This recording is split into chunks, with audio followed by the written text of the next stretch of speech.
L'Iran dit que le Hezbollah a repris le poil de la bête et puis est prêt à confronter Israël et ne se désarmera dans aucune condition. Jacques Neria, bonjour, Boker Tov. Je voulais absolument vous parler ce matin parce qu'il y a d'abord deux enjeux sécuritaires extrêmement importants. Le premier, il se rapporte bien entendu à la décision du gouvernement libanais hier de démilitariser, de désarmer le Hezbollah et l'ensemble, on va dire, des milices qui circulent au Liban. Alors cette décision, bien entendu, on peut supposer qu'elle a été prise avec de concert avec les Américains. Comment elle est intervenue, Jacques ?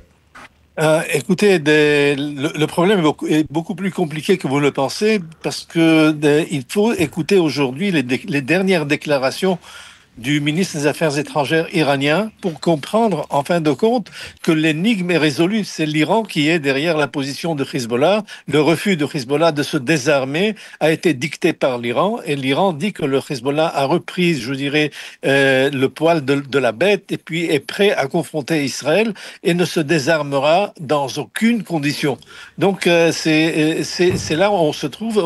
On rejoint le grand jeu des grands ici. C'est l'Iran face aux États-Unis, l'Iran qui fait pression par l'intermédiaire de Hezbollah sur un allié des États-Unis, tout simplement pour dicter des conditions concernant le nucléaire iranien. Donc c'est là, je dirais, c'est là la solution de l'énigme de ce qui se passe aujourd'hui au Liban. Alors c'est très intéressant ce que vous nous dites, mais la question que l'on se pose, bien entendu, après cette intention, en tout cas cette décision du gouvernement libanais, c'est comment le gouvernement ou l'armée libanaise aurait-il la capacité de désarmer des milices comme celle du Hezbollah ? Écoutez, c'est problématique parce que l'armée libanaise, 60% de ses effectifs sont des chiites. Des chiites, donc, et on a vu dans le passé, durant la guerre civile, que l'armée libanaise s'était effritée en unités sectaires. Donc, donc le grand danger qui est en face, je dirais, des preneurs de décision des Libanais, donc du président Aoun et du chef de gouvernement Salam, c'est tout simplement de voir l'armée s'effriter devant leurs yeux en unités chiites, chrétiennes, orthodoxes, des druzes et tout le reste. Donc c'est là le grand danger et on n'est pas certain Joseph Aoun n'est pas certain qu'en donnant l'ordre au chef de l'armée Haïkal, donc Rudolf Haïkal, que cela va être tout simplement mis en place sur le terrain. Je vois de grandes difficultés et une possibilité, je dirais, une possibilité assez sombre de dégringolade en une guerre civile de renouvelée au Liban. Est-ce qu'il y a une différence entre, on va dire, le désarmement de milices dans le centre du pays ou le nord et ce qui se passe dans le sud? Parce que il semblerait que le Hezbollah critique bien entendu cette décision, mais il critique en particulier le fait qu'ils soient contraints d'être désarmés dans le sud en invoquant la menace que fait peser Israël.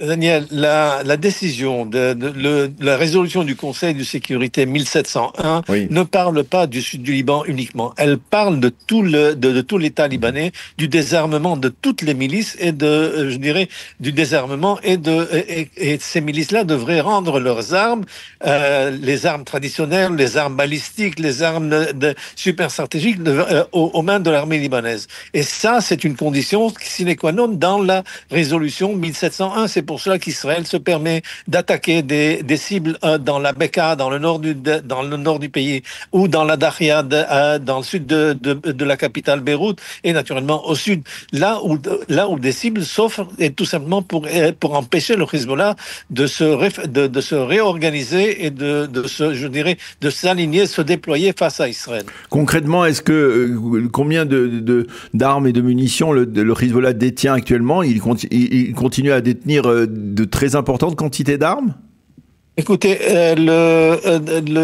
Naïm Qassem, donc le chef de file de Hezbollah, a dit qu'il possédait encore des missiles qui pouvaient atteindre la profondeur d'Israël. prenons-le sur parole et acceptons cela. Donc, mais je dirais que les effectifs, selon toutes les estimations, ont été réduits de 70%. Ce qui n'empêche pas qu'il y ait 30% qui pourraient naturellement nous nuire et qu'il faudrait tout simplement attaquer avant que ces missiles ne soient déployés en position de tir sur Israël. C'est ce qui s'est passé l'année dernière. Du point de vue des effectifs, le Hezbollah a perdu durant la guerre avec Israël 5000 de ces terroristes, 5000 qui ont été tués et plus de 15 000 qui ont été blessés, qui sont hors de combat en quelque sorte. Ces rangs-là ont été reformés. Les nouvelles recrues ont afflué à cause de l'argent que Hezbollah donnait, mais simplement il faut savoir que ce sont de nouvelles recrues. Les chefs qui commandaient ont tous été éliminés. Ce sont des chefs qui ont accompagné le Hezbollah pendant plus de 30 ans. Ce qui fait que les nouveaux venus auront beaucoup de difficultés pour contrôler et commander les unités face à Israël. Vous avez parlé bien entendu de l'implication des Américains. Est-ce que cette implication peut être plus massive, c'est-à-dire peut-être le déploiement d'une force américaine ou américano-française quelque part au Liban pour justement essayer de consolider ce processus de désarmement ? Écoutez, les Américains, comme le président libanais, ont pris un risque, un grand risque ici. Est-ce qu'ils sont prêts à ce risque-là dégénère en guerre civile ou je dirais, en confrontation directe entre le gouvernement et Hezbollah? Je ne pourrais pas le dire. De toute façon, il n'y a pas de force américaine sur place, ni en Méditerranée, ni dans un autre coin, qui pourrait intervenir physiquement pour sauver Joseph Aoun d'une défaite face à Hezbollah. Rappelez-vous, le 8 mai 2008, Hezbollah, en 3 jours, a pris tout simplement le contrôle de tout le Liban. Donc, il est capable de faire cela. Je ne vois pas comment le gouvernement libanais peut empêcher cela. La France, elle a un rôle à jouer dans ce qui se passe actuellement ? La France est notre deuxième patrie, comme disait l'autre, oui. Mais simplement n'a pas les effectifs, n'a pas la capacité ni les effectifs demandés pour pouvoir contrer une offensive terrestre du Hezbollah. C'est tout simplement exprimer une sympathie, c'est comme envoyer une lettre de condoléances. Donc concrètement, si je devais résumer, on va dire, cette décision du gouvernement libanais, c'est un wishful thinking, une volonté de la part du gouvernement de désarmer les milices comme le Hezbollah, mais concrètement, le seul acteur sur le terrain qui est capable de le faire, c'est Israël finalement. Tout à fait. Tant qu'Israël continue à pilonner les positions de Hezbollah, le Hezbollah ne lèvera pas la tête. Et cela, naturellement, si jamais Israël baissait la garde ou changeait de fusil d'épaule, eh bien, on se retrouverait très vite avec les forces Radwan à la frontière israélienne. Il faut être conscient de cela et, naturellement, agir en conséquence. Alors, je voudrais profiter qu'on se parle à évoquer le deuxième sujet qui est aussi très sécuritaire aujourd'hui, cette réunion du cabinet restreint pour la sécurité nationale qui doit décider si oui ou non Israël va à la conquête de l'intégralité de la bande de Gaza, des 25 derniers % qui n'ont pas été conquis par Tsahal, ou bien si on se contente d'un blocus. Votre avis, vous, sur la question, avis d'experts militaires? Alors, je suis tout à fait contre cette idée stupide de reprendre, de conquérir la bande de Gaza. Avec les effectifs qu'Israël a aujourd'hui, il faudrait au moins 2 à 3 divisions permanentes dans la bande de Gaza, ce qui empêcherait beaucoup d'options face à d'autres fronts. Donc, il faut être raisonnable. De plus, envahir toute la bande de Gaza va coûter au trésor israélien plus de 100 milliards de shekels. Et en plus de cela, la reconstruction, la responsabilité de donner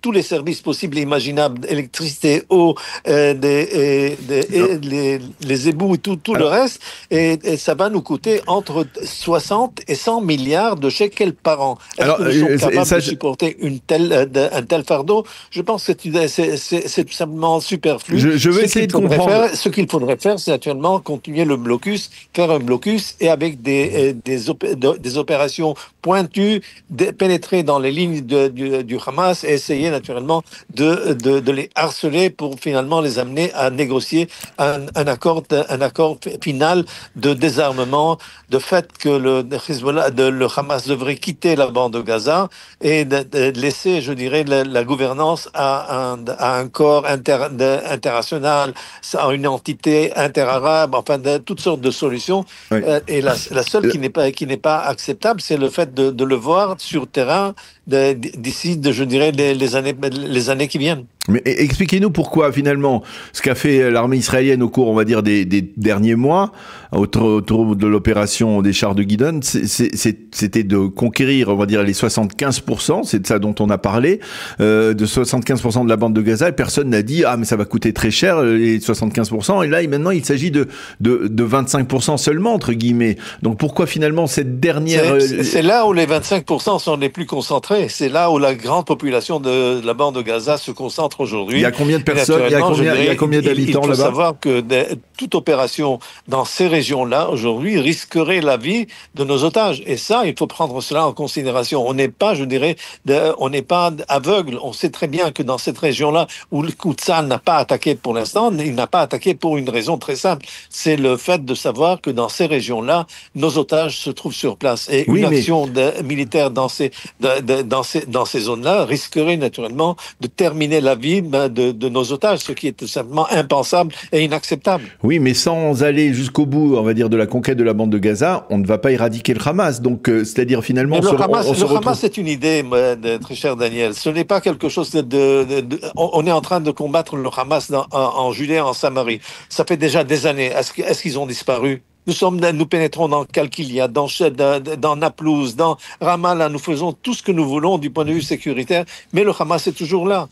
Donc ne soyons pas aveugles, n'oublions pas que dans la situation où il y a une ambiance, je dirais, une population qui est favorable et qui permet au Hamas de se cacher et de travailler au sein même d'hôpitaux, d'écoles et tout le reste. Tout cela se fait avec la connaissance de la population locale. Donc tant que cette population héberge le Hamas ne va pas disparaître. Ce n'est pas avec un coup de maître que tout simplement le Hamas va tout simplement s'évaporer. Donc concrètement, on reste dans une situation où le Hamas reste suffisamment puissant pour repousser toute proposition d'accord sur la libération des otages. C'est ce qu'il fait depuis au moins un mois. Et de l'autre côté, eh bien Israël n'a pas la capacité, en dépit de sa force militaire, eh bien de mettre le Hamas à genoux à terre. Pour pouvoir, écoutez Daniel, pour pouvoir conquérir la bande de Gaza, il nous faudra agir avec 9 divisions de l'armée israélienne, ce qui est pour l'instant impossible, parce que ça fait déjà 2 ans que l'armée est exténuée. Les unités sont exténuées, les réservistes ne veulent plus être appelés au service. Donc il faut se rendre compte qu'il y a ici des limites. De plus, regardons ce qui s'est passé sur le terrain. Gaza est tout simplement, comme l'a si bien dit le président Trump, c'est un site de démolition. C'est tout simplement un site qui est complètement détruit. Sauf le centre, sauf Gaza. Du Hamas a été donnée. Le Hamas a bien compris qu'il ne faudrait pas répéter ce qu'il a fait avec Israël. Donc il est grand temps de terminer cette affaire-là pour l'instant, quitte à reprendre ça plus tard. Eh bien, on va en rester là parce que c'était très intéressant de vous avoir parlé en particulier sur le dossier libanais, mais aussi donc sur votre appréciation sur cette réunion du cabinet restreint pour la sécurité nationale. Merci beaucoup, Jacques Derria, d'avoir été avec nous. Je rappelle que vous êtes ancien officier supérieur des renseignements militaires. Vous êtes natif du Liban, bien entendu, et c'est votre seconde patrie, si l'on peut dire, et également ancien conseiller d'Yitzhak Rabin. Merci beaucoup, Jacques, d'avoir été avec nous ce matin. Merci Daniel de m'avoir avec.